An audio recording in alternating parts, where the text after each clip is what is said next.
Hello. आज अपन लेते हैं माप की इकाई यानी यूनिट्स ऑफ मेजरमेंट।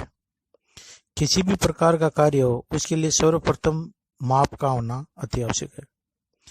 खासकर एक ही साइज और आकार का जॉब बनाने के लिए यह आवश्यक हो जाता है कि उसकी कोई माप ली जाए।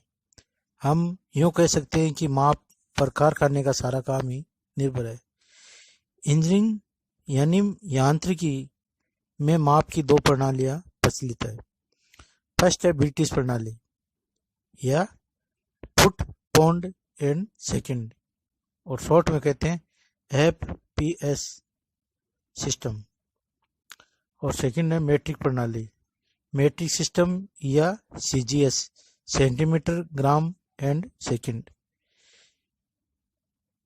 लंबाई की माप लेने के लिए ब्रिटिश प्रणाली में माप की इकाई गज है। वेस्टमिनिस्टर यानी लंदन के बोर्ड ऑफ ट्रेड के ऑफिस में एक पित्तल की छड़ है। उस छड़ पर दो रेखाएं अंकित है।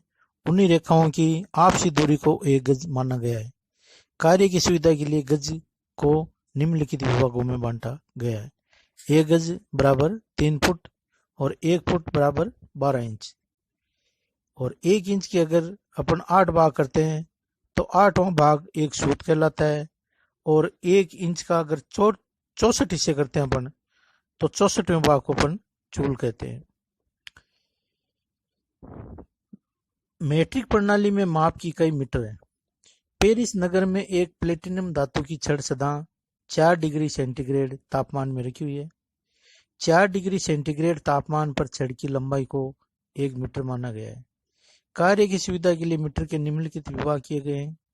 1 मीटर बराबर 100 सेंटीमीटर या 1 मीटर बराबर 1000 मिलीमीटर, यानी 1 सेंटीमीटर बराबर 10 मिलीमीटर। तो ये हुई मेट्रिक प्रणाली में। मेट्रिक में अपन माप की इकाई मीटर होती है।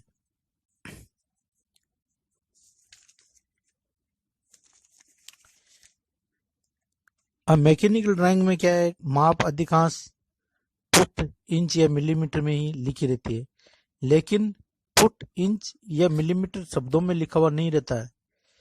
इनके लिए चिन्ह निश्चित कर दिया गया है जिसके द्वारा हम इन्हें ड्राइंग में दर्शाते हैं।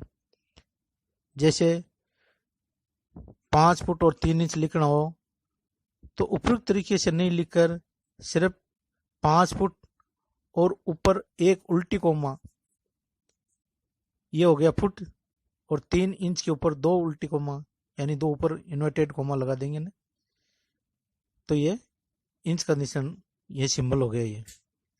ये लिख देने से काम चल जाता है। फुट लिखने के लिए अंक के ऊपर एक स्ट्रोक और इंच लिखने के लिए अंक के ऊपर 2 स्ट्रोक यानी 2 कोमा।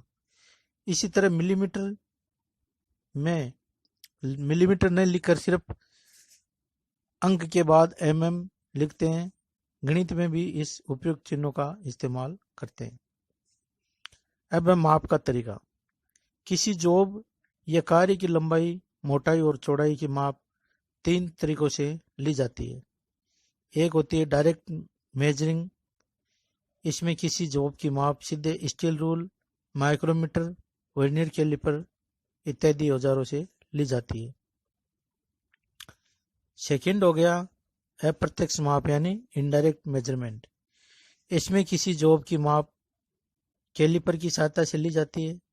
पहले जॉब पर कैलिपर को सेट किया जाता है, फिर स्टील रूल पर कैलिपर को रखकर उसकी माप देखी जाती है। तो ये हो गया इनडायरेक्ट सिस्टम। और तीसरा आ गया तुलनात्मक माप।